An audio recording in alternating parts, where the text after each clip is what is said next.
Educational Communications and this station present Environmental Directions with Nancy Pearlman. On this series, we explore the effects of human influence on the Earth's ecosystems and discuss solutions to environmental problems which affect the quality of life on this planet. Environmental Directions gives you the kind of information you need to help you participate in decisions impacting your community, the nation, and the world. Now, here's your host, Nancy Pearlman. Hello. We are going to be talking about how theater can transmit environmental issues and be used to inform the public. My guest is Geer. She is the artistic director of the Geer Theatricum Botanicum in Topanga, California. She has produced and directed well over 100 theatricum productions, including plays by Shakespeare, Tennessee Williams, Chekhov, Thornton Wilder, and Greek classics. Her most recent play that she wrote included Wendy's Peter Pan. She has also created at the Theatricum the Academy of Classics, School Days, Classroom Enrichments, and other programs. She has worked continuously for over 46 years in television and motion pictures and has received many awards, including a Career Achievement Award from the LA Weekly, Best Actress for Long Day's Journey into Night from the Los Angeles Drama Critics Circle, a Woman of the Year Award from the County of Los Angeles, and special recognition from UCLA for her work in theater. Welcome. It's a pleasure to have you back on Environmental Directions. Thank you. It's lovely to be here. I'm exhausted with all that. I don't know how you create so many incredible productions, but I want to talk first before we go into some of the current plays in your holiday fair that's coming up, more about the theater itself, because it's outdoors. It's in a beautiful natural environment, and every year when I go see one of your productions, you utilize the nature that you have there, the trees, the trails, the ravine. How did this theater start? Oh, it was many, many years ago. It was actually in the 50s. My mother and father were out here when we were children because he had been blacklisted by the House Un-American Activities Committee. They had to find a place to live, and Topanga at that time, it didn't have city water. Everything was on a septic tank. It was very, very rough living up here. So when you take work away from an actor, it's a terrible thing. When you're a writer, you can change your name and write wherever you want to write. But for an actor, it was terrible, and it took 10 long years until my father recovered and was hired again doing Shakespeare in Stratford, Connecticut. But up here, this land is so precious. It's under a beautiful, beautiful living oak tree forest. It's quite special. This is Topanga Canyon. So over the years, we've developed it more and more into a bigger theater so more people can enjoy it. Now every year we give a Native American blessing because we do feel without all the things that sometimes cities demand that you have. People come up here and they breathe easier, they're more relaxed. We want to keep that intimate feeling and that quality for people that come to see our work. You have certainly succeeded. Since one is outdoors, one can see some of the bugs, maybe some birds flying by. I doubt if you'll see one of the mountain lions that inhabits the Santa Monica Mountains, but what other kind of animals and plants can they encounter? We have the Shakespeare Garden, and there's these wonderful little plaques that tell you rosemary, that's for remembrance, and pray, love, remember, that's from Hamlet. And you'll see rosemary there. And you'll see rue, that's for thoughts. You'll see that there with the quote. It is a Shakespeare Garden that my dad and I used to have all over the country whenever we stayed at the theater long enough. What other plants? We have beautiful fountains that helps block the noise of the cars going by. Mostly natives. If you look down the creek now, all the non-native plants have been taken out, and we have all natives in there now. The deer walk up through there. It's a beautiful place to come and just relax and be and see. You often have matinees, so one might see some of the other animals, be it the squirrels or birds flying by, than you would at nighttime, and when you also have performances. Yes, we have the birds, and at 3 o'clock, right on the dot, you'll hear the sound of the bees far, far away, making their world, all sorts of different animals. It's lovely. The garden that your father created. Yes, the thing about my father, Geer, he had a horticultural degree from the University of Chicago. Plants really were as close to him as theater was in his family. So wherever he went in theaters, he would find a dirt patch and create a Shakespeare garden or put up some vegetables somewhere. Here, even at this theater, we connected with the Huntington Garden gardens, and they helped us start giving us clippings from their Shakespeare garden to start our Shakespeare garden here. It's so important to enjoy nature while having an experience watching plays. Yes, when the kids come out here, suddenly they'll be sitting there and they'll see there's a mouse. What's that? Oh, it's a stink bug. Oh, a lizard. It's wonderful to watch their expressions, especially city kids, for them to come across a bit of nature. They're really lucky they can see a coyote way in the back. For 30 years, you've brought over 10,000 school children to see and experience theater. Yeah, I think, the amazing thing about it, when they do come over the years, we began with 180 kids, and now we'll have up to 300 every school days in the spring and May, and then in the fall. In September, here they come, and the audience has changed from pure white to a total mixture, and that's very, very exciting for us to see that. And they love Shakespeare. They just love it. You also provide educational programs, especially for young people, but also for adults. You have a repertory training program. Could you explain more of what that entails? We started with school days, which was when we bus kids up and they come see the plays, and we go into their school and prepare them for the play and teach them some of the techniques that you learn about. But we also have a summer camp, which is very, very exciting time for kids. They end up doing a wonderful play, and it's a full production with costumes, everything. We have young people's classes all through the year here. There's also something that teachers demanded from us years ago. They wanted us to come into them. So we created a classroom enrichment, and that's where we'll go in and we'll put your kids there in school up in a play, or we'll bring a play to them. We also bring in other people like Homer, some Greek things. Whatever the teacher needs, we'll come in and dramatize it for them. I definitely enjoy Shakespeare when I see your productions because it's so creative, using, again, that outdoor experience and having the actors come down the trails. And pop wing out of the tree. It's fun to watch. But you have also had screenings, including a very famous screening of a movie, Salt of the Earth, that your father performed in, which had a very important message. Yeah, it's about the working class and what happens when the working class must go on strike because the greed sometimes that managers then, it was a picture called Salt of the Earth, and it was during the House of Un-American Activities Committee when actors were working. My father didn't work for 10 years, but he got hired to go to New Mexico and do this film. It was an important film. All the writers and the producers, they were all blacklisted themselves, but you can't stop creation. You just can't. People have a passion inside them, and they wanted to tell the story of current strike. And the most exciting thing about the strike to me was that the men weren't allowed to walk the line anymore, otherwise he'd be put in prison. So the women took over.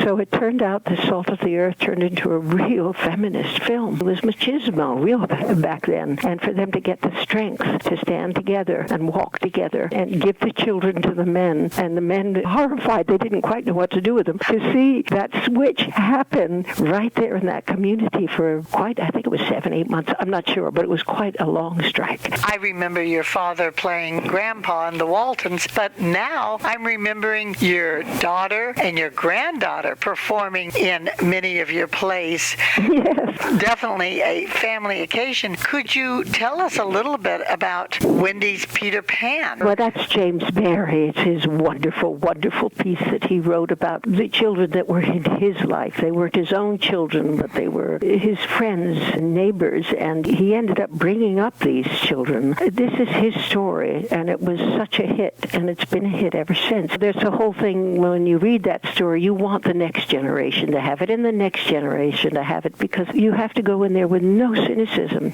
It doesn't work. You have to go there with an absolute open heart, so that when Tinker Bell does almost die, and Peter Pan says, give me a hand if you believe in fairies, and have a whole audience erupt and start to clap, and the kids laughing and crying. And those are the feelings, those innocent, bare-bone feelings that we all crave, but we cover up with the different things that society throws at us. So what I did is I took this and I put it into actual Wendy, who's in Peter Pan. She grows up, and she's telling this story to her own children. She's been shy about it because it is so naked and honest and dear. Sometimes that's hard to do as societies go along. She's telling the story, and then the kids become her, and what it was like when she was young. I loved it. It was fun to do. You have performed in theater, in television, in film, so many different roles. I'm always amazed how actors and actresses can memorize all those lines and perform them. Do you have a favorite, or is it the next one you're doing? That's right. It's the next one I'm doing. It's a blessing to crawl into other people and figure out how they function. And what you do when you find out, you treat people better because you see what causes people pain or causes people happiness, and you're portraying it. And then all of a sudden, boom, there you are in life, and somebody's going through the same things, and you understand it deeper. We don't have time to talk about all of last season's plays, Queen Margaret's version of Shakespeare's War of the Roses, Troubled Water, Enemy of the People, Tom, Merlin, The Untold Story, Dracula, A Dark Cloud Came, Dory, a musical portrait. But let's talk about what's coming up that people can go and enjoy, because you have your 4th annual Holiday Family Fair. It's going to be so beautiful there in the evening with all the lights. Santa. And you're going to have Santa and Mrs. Claus. And we'll be doing St. George and the Dragon, which is an old 13th century play from the Miracle Plays. It's just a tradition. We used to do it when I was a kid on the Fifth Avenue bus. Wherever you went, we would do this play. It's wonderful to see how they used to do theater, the Mummers plays. Not only are you going to have some plays, but you're going to have carolers singing musicals. You're going to have other performers doing all sorts of things. We're doing This Is a Wonderful Life, which is going to be such fun. We're all the actors there. It's like an old 40s radio show. This Is Wonderful Life. That's going to be fun, too. That'll be on the main stage later on, because the event starts at 3, and then at 5 o'clock you can go into the main stage and see that. But out here on the grounds, we'll have all sorts of gifts, last-minute presents you have to get, some from local artisans. The whole parking lot is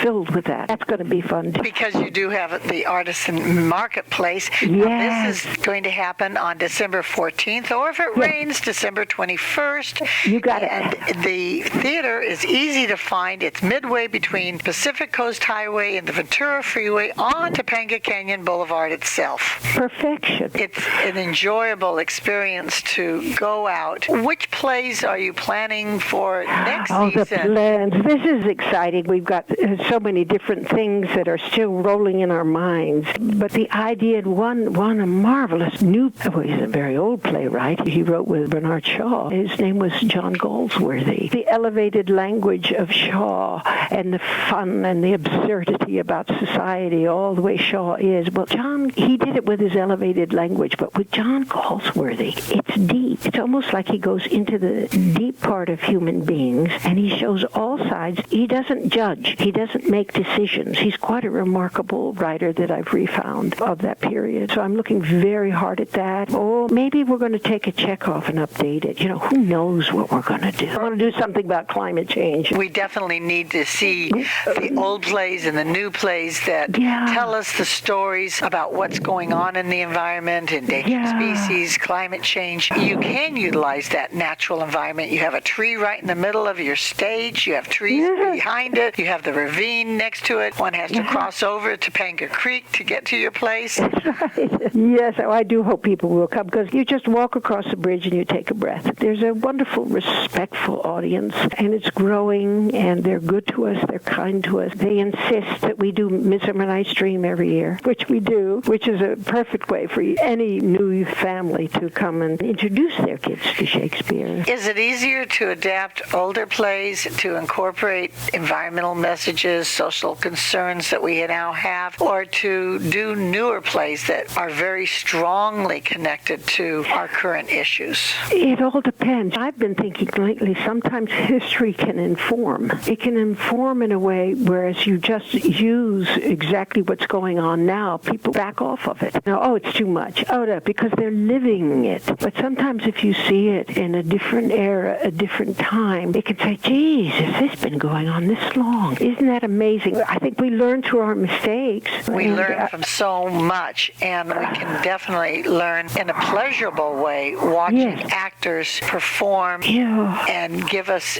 information in a different way than a book, a TV, a movie. Well, for instance, in The Seagull, the young writer is talking about the end of the earth. But that was way back Chekhov's time when he was writing. But that could so easily be in the mind of a young person today who is deeply concerned about climate change. families, because what future do they have if we don't take care of the earth? You love the classics, you love Shakespeare, but are you encouraging playwrights to write more plays about our current ecological crisis, about our need to love nature and protect our ecosystems and our plants and animals? Absolutely. We have a wonderful man. He is a Topangan, Bernard, who we put on his play about how to get out and vote. He's been giving us classes here, and the students are engaging in climate change. It seems as though every year you do Shakespeare, but you also do other plays. What's coming up? This coming year, we're going to be doing, of course, Dream again, because it is the best way to introduce families to Shakespeare, and we're going to be bringing in a production of Much Ado About Nothing. If people want to get more information, find out about times, tickets, where do they go? www.theatricum.com. Call the main office 310-455-2322. Fortunately, you are continuing your father's tradition, your daughter, your granddaughter, and many others in the family are continuing this beautiful experience of performances in the out of doors. I've enjoyed every single one that I've gone to. I want to thank you so very much for the excellent productions, for having this resource available to all of us. Thank you for being my guest.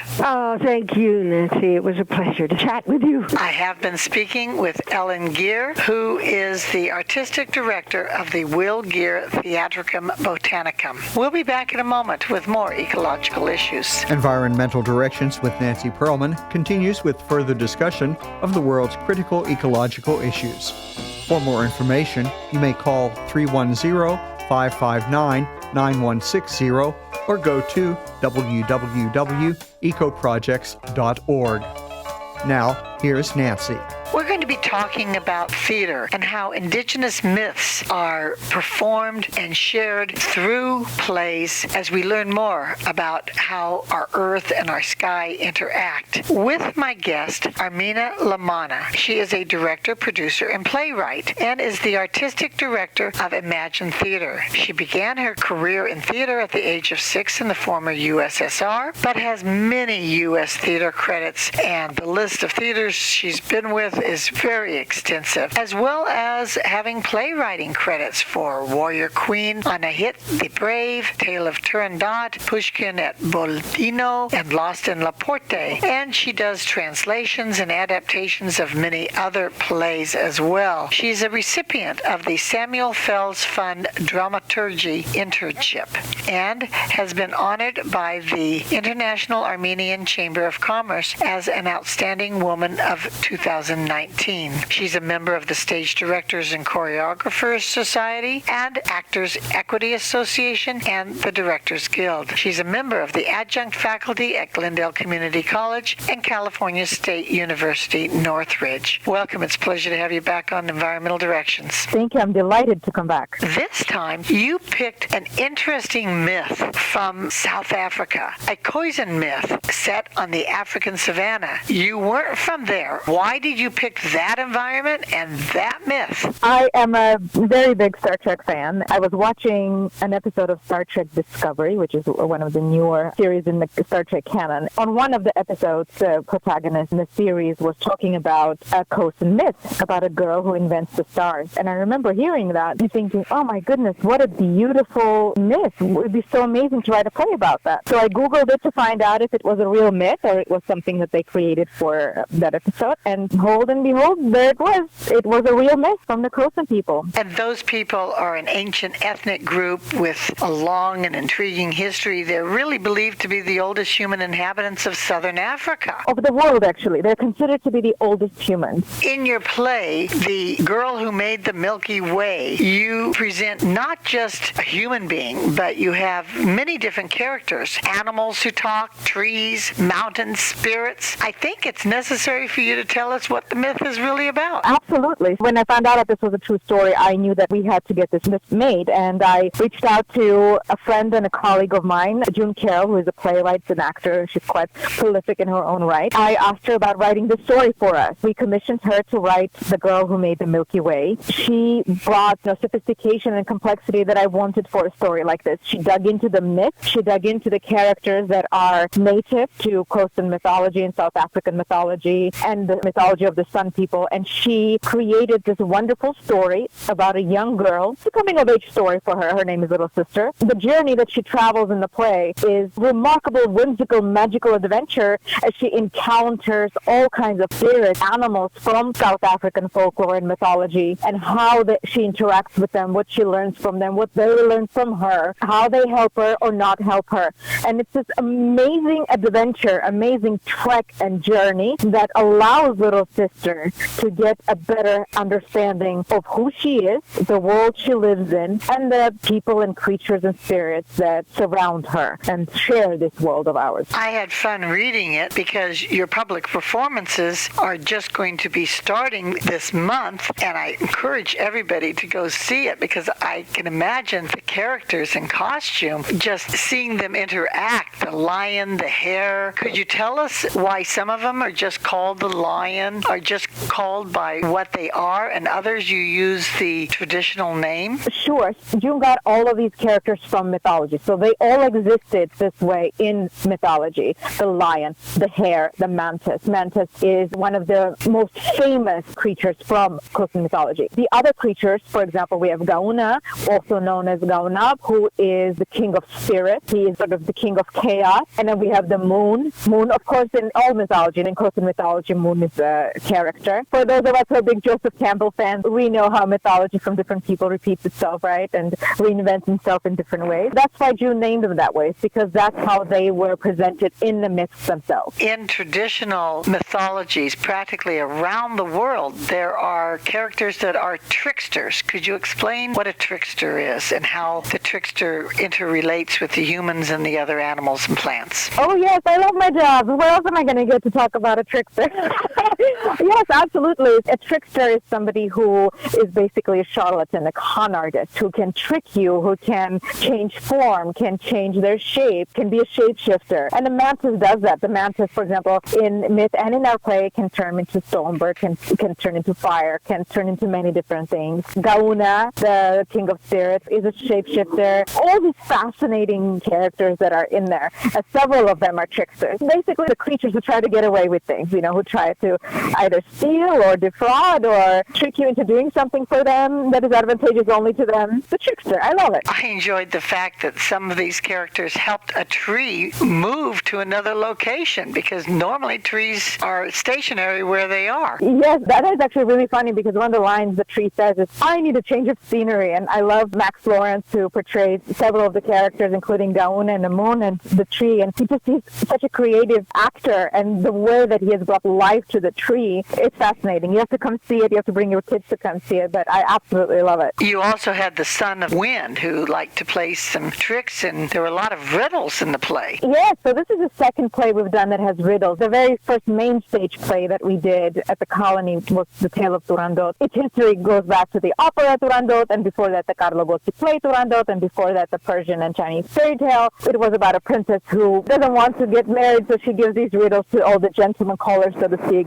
and they fail the riddles, and that's how she staves them off. But in this one, the king of spirits, he has a contract. It's unclear. It's very ambiguous with whom he has this contract, probably with himself. But he has this contract that if he asks you a riddle, you are required to answer his riddle. It's his contract, but somehow all the other creatures of the savannah are bound by this contract, and it's very funny how he uses those riddles to really control and trick people. Little Sister and her animal friends were trying to take a gift to the moon, so the moon would return some lost items like shoes and even return her father. How did they approach the moon, and what finally happened that she was able to create the Milky Way? I would love to tell you. Little Sister is introduced in the very beginning of the play when Mantis, who's also the narrator, tells us about Little Sister. We find out early on that she can change things and turn them from one thing to another. She can turn milk sour. She can turn other things into other things. And Mantis gently berates her in the beginning and says, you can't just turn one thing into another thing. And then later on, when they commit to this very long journey to the other edge of the savannah, and they travel through, they encounter all the other characters, and they have all these adventures, and they finally get to the Sky God tree, which is a very ancient, tall tree that they must climb all the way up to heaven with that tree and get onto a cloud where the heavens are to talk to the moon. When they finally get up there, the moon doesn't really want to spend any time with them. The moon is having a tantrum, basically. He's upset with Hare, theater. He's upset with everybody. He's upset that everybody wants to be with the sun and not with the moon, that everybody loves heat more than him. So he is very resentful. They're having this conversation between these archetypal characters, the little sister and the moon. Suddenly, Gauna, the king of spirits, rushes in and tries to disrupt this meeting because he no longer wants to be the king of spirits, you see, and he wants to be the moon now, the moon's job. As he interferes,